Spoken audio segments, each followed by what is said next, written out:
The 2022 MotoGP racing season has begun, bringing a podium that few would have expected at the Qatar Grand Prix. So, let's take a look at the stories of the weekend and the 5 things we've learned from the race. Ducati disaster. If you had asked almost anyone at the end of the 2021 season who was going to be the top team for 2022, most would have said Ducati. However, the weekend for them did not go well. After a good qualifying session, with Jorge Martin and Bastianini both ending up on the front row, Ducati's weekend only got worse. At the start of the race, almost all of the Ducatis fell through the field, with Jack Miller being worst affected as his bike's engine management system got lost, leading him to retire from the race. Pecco Bagnaia in the meantime fell back through the field down to 14th, and as he was making his way back through, he ended up clashing with Jorge Martin and both riders crashed out. Whilst we can't say where Pecco or Jack would have ended up at the end of the race, it was certainly not a weekend to remember for Ducati, as both of their factory riders failed to score any points. The result certainly seems to show that the 2022 bike appears to be a step back for Ducati. In fact, over the weekend we've seen them falter by comparison to their previous year's success at the Qatar circuit. All in all, not a good weekend for the Bologna factory. Will Yamaha lose Fabio? The weekend certainly didn't go to plan for the reigning world champion Fabio Quartararo. After an initial good start led him to making up a few places, Fabio ended up stalling out.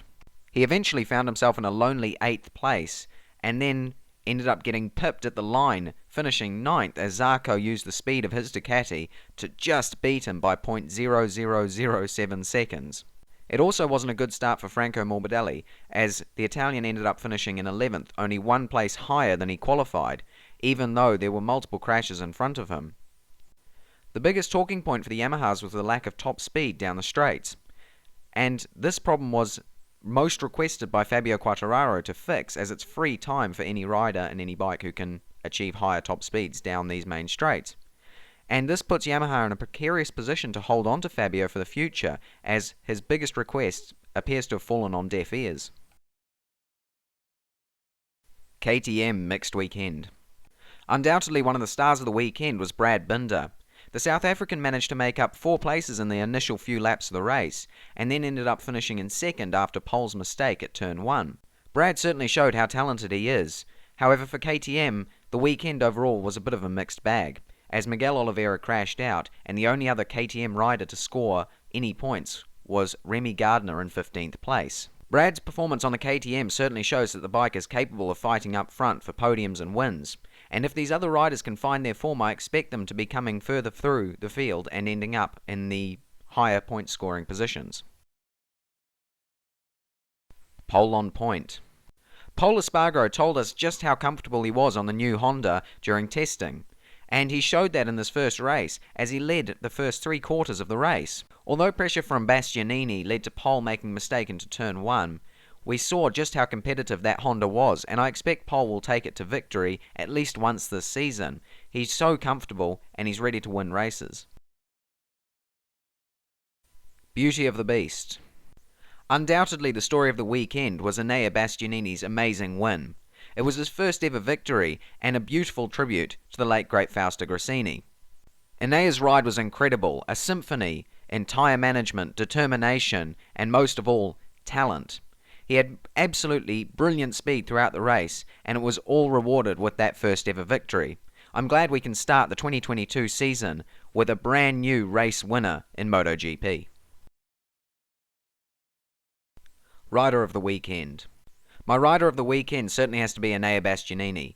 He rode well, qualified well, and was rewarded with the win, and it was a great weekend for him. Struggle of the weekend.